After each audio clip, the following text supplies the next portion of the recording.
Hello बच्चों, let's read this question. This question says that read the following statements and select the correct option.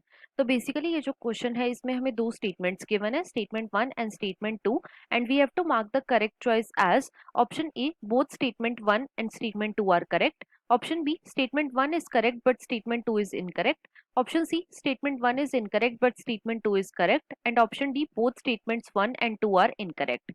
Statement 1 is given as bone and cartilage are rigid connective tissues, and statement 2 is given as blood is a connective tissue with fluid plasma matrix. अब अगर इस question के मैं की concept की बात करूं तो इस क्वेश्चन का जो की कॉन्सेप्ट है वो है बच्चों connective tissue. Let me right it over here. It is connective tissue. अब सबसे पहले तो देखो जो कनेक्टिव टिश्यू है ये बच्चों बॉडी का अबंडेंट टिश्यू है. ये क्या है? ये बॉडी में अबंडेंट टिश्यू है, मतलब कि ये सबसे ज्यादा अमाउंट में मिलता है. राइट. अब जो कनेक्टिव टिश्यू होता है इसका फंक्शन क्या होता है? तो बच्चों इसका फंक्शन होता है linking and supporting of other organ. ये क्या करता है? ये दूसरे ऑर्गन्स को लिंक और सपोर्ट करता है. राइट. अब जो कनेक्टिव टिश्यू होता है ये मेनली तीन टाइप का होता है. कौन कौन सा? सबसे पहला होता है बच्चों loose connective tissue. First is loose connective tissue. और जो लूज कनेक्टिव टिश्यू होता है बच्चों इसके अंदर आते हैं mainly areolar tissue, areolar tissue, और दूसरा होता है बच्चों adipose tissue. Second is adipose tissue. Right. दूसरा जो टिश्यू का टाइप होता है, मतलब कि दूसरा जो कनेक्टिव टिश्यू का टाइप है वो है बच्चों dense connective tissue. Second is dense connective tissue. और इसके अंदर आते हैं बच्चों डेंस रेगुलर और डेंस इररेगुलर कनेक्टिव टिश्यू. कौन कौन से? डेंस रेगुलर और dense irregular connective tissue. Right. और ये रेगुलर और इरेगुलर किसके बेसिस पे है? तो ये बच्चों फाइबर के ओरिएंटेशन के बेसिस पे है. नेक्स्ट जो कनेक्टिव टिश्यू का टाइप आता है उसे हम बोलते हैं बच्चों specialised connective tissue. Third is specialised connective tissue. Right. और जो स्पेशलाइज्ड कनेक्टिव टिश्यू होता है बच्चों इसके अंदर मेनली दो टाइप के टिश्यूज आते हैं.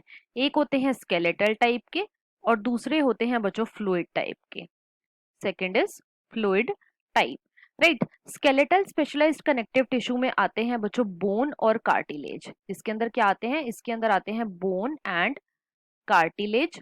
और जो फ्लूइड स्पेशलाइज्ड कनेक्टिव टिश्यू होता है बच्चों इसके अंदर एक तो आता है ब्लड और दूसरा होता है बच्चों लिम्फ. Second is lymph.